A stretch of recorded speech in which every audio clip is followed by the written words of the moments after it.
Alright, my YouTube family, welcome back to the Gaming Brigade, and one thing I try to do every Sunday, my fellow Descendants, is put together a recap of all the stuff that took place during the week. Now, we're going to do that today, however, it's going to be a little bit different, as I want to make sure as we roll into next week, I pass along a very important reminder in regard to the Battle Pass. As always, we're going to jump right into the details, and if you happen to enjoy this, do me a favor and hit that like button really quick. It truly helps the channel out, and if you want to stay up to speed on all things The First Descendant, feel free to hit that subscribe or join button as well. Now, the first thing we're going to talk about, like I said a moment ago, is the Battle Pass, and as you can see, as of my recording this video, we have 3 days and 11 hours left to complete anything in the preseason Battle Pass. We haven't finished as yet, so make sure you make these challenges a priority. You do not want to have spent money, to buy the Battle Pass and not finish everything up. Now, for me, I have a lot of catching up to do, but thankfully, a lot of these challenges you can complete pretty quickly, and you can go back and complete previous challenges as well. Do not worry about that, my friends. Now, one thing I want to point out is they make it very clear when it comes to the rewards. They say starting from the first page, any unclaimed rewards will be auto-purchased when the season ends. Any coins remaining after the auto-purchase are lost. When it comes to bonus coins, any coins remaining when the season ends are lost as well. So to make it very simple, my friends, make sure before the season ends by the end of the week, you claim every damn thing you're entitled to, because I do not want to see you miss out on anything you have already earned. And remember, the moment you hit that claim reward button on the right-hand side, that is going to automatically claim everything. Now, when you do that, remember when it comes to some of the rewards, such as the bonus XP for Kuiper or Gold or Weapon XP, Descendant XP as well, the timer starts running on those bonuses right away, so please take that into account before you hit that button, because you want to make sure you can maximize your gameplay.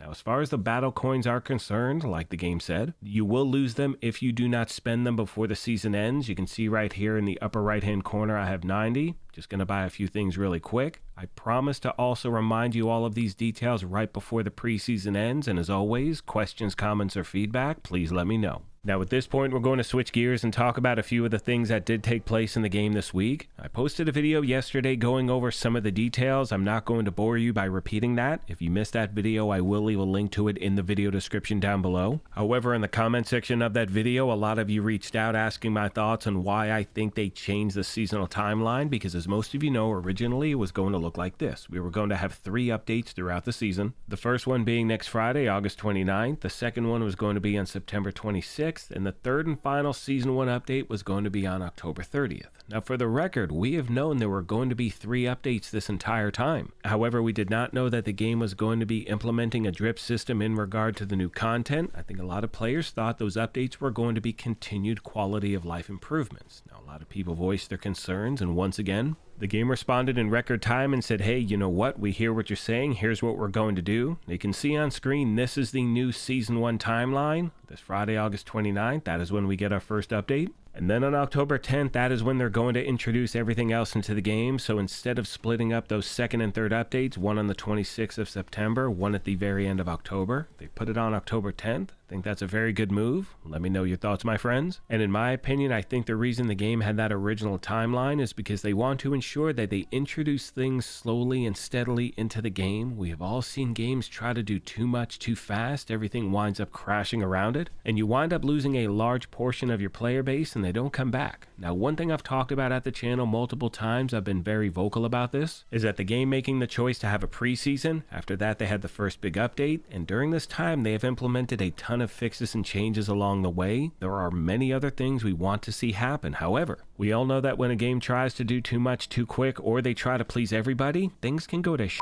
really quick. We don't want to see that happen, my friends. Finally, today I want to talk about Descendants, and please do me a favor, let me know in the comment section. What Descendants do you use on a regular basis that you want to see get some love? You can see with the next update, we're going to see some changes to Jaber, Blair, and Ajax. Ajax is still my main. I just can't stop using Ajax. I don't know. Let me know your thoughts. What would you like to see happen? And please, once again, remember when you're leaving these comments, we are less than 2 months into this game's lifespan. There's a lot of things we are going to see change in the future as well. Again, I'm being patient. As you've heard me say before, I'm giving this until the end of Season 2 to truly make my determination on whether I'm going to continue to play play this game long term because seasons are the end game content. That's how it's going to work. We know that. I want to make sure I give the game enough time to really start to, get their stride, get everything going in the right direction. But what I can say at this point is I am still having so much fun playing this game. I'm a casual player. I have a few hours here, a few hours there throughout the week to jump in. I love being able to jump in, accomplish things, and have an idea of what I want to do next session. Please let me know what your gameplay experience has been like. I'd love to hear your feedback.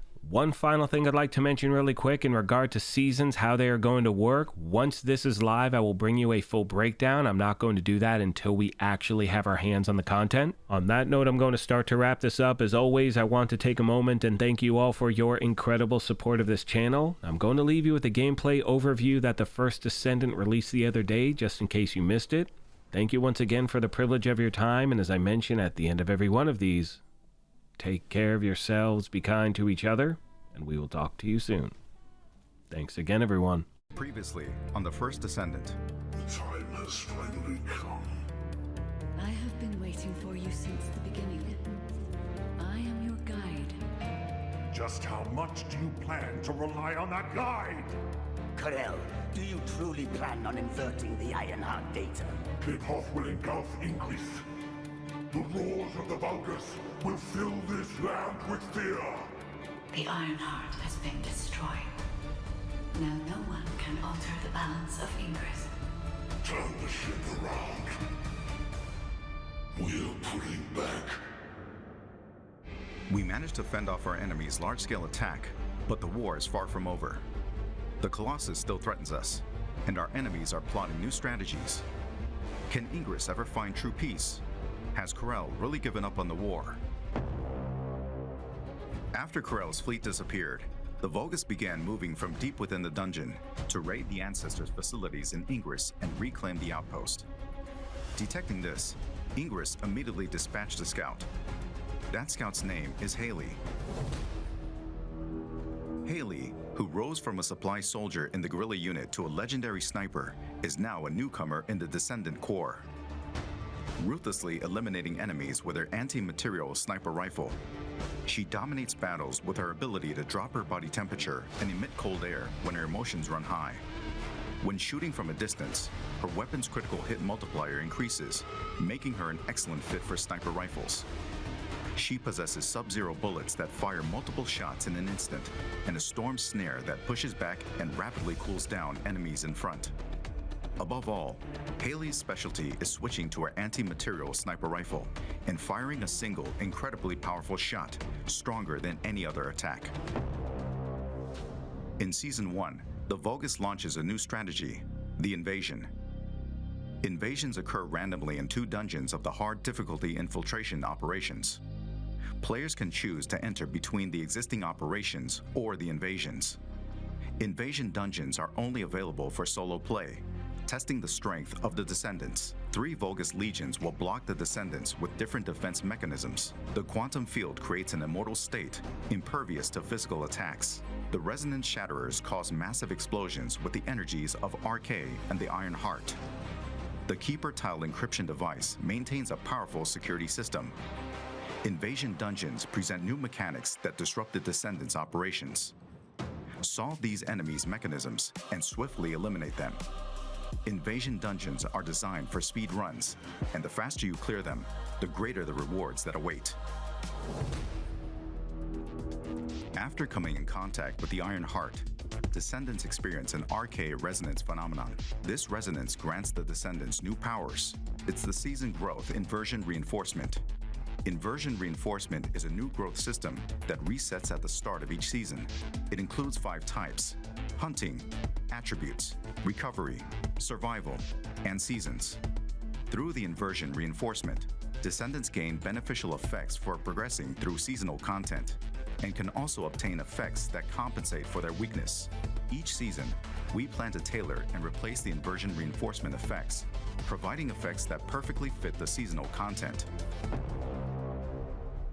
In addition to a new Descendant, a new Ultimate Descendant will be introduced in Season 1. Ultimate Freyna, who has evolved RK's toxicity into a more powerful weapon, will make her debut. In Season 1, you can discover Freyna's exclusive story, and uncover the tale behind the name of her skill, Room Zero Trauma. Excava is an assault rifle with powerful versatility. It can be obtained through the Battle Pass and is also available as a free reward. Excava charges voltage when attacking enemies and has a unique effect of firing the charged voltage as an energy grenade. It is a versatile weapon that combines the inherent versatility of an assault rifle with a powerful shot. Frost Watcher is a scout rifle that can be farmed through the Season 1 content. When hitting enemies from long range, it reduces chill resistance and enhances the damage of one's chill skills, making it a perfect fit for Viessa and Haley. If you've prepared a new Descendant, ultimate weapon, and inversion growth, it is now time to face the most powerful Colossus, Deathstalker. Deathstalker lurks in the darkness of the void, targeting the life of Descendants. It is stronger than any Colossus encountered so far. To protect Albion from the threat of Deathstalker, we must once again venture into the void, unravel the mysteries within the darkness, and intercept Deathstalker. The First Descendant's first season begins on August 29th with Haley, a new Descendant, Ultimate Freyna, and the new Ultimate Weapons. New episodes, dungeon content, and void intercept battles await you in Albion, Descendants. The First Descendant, Season 1 Invasion. Play for free.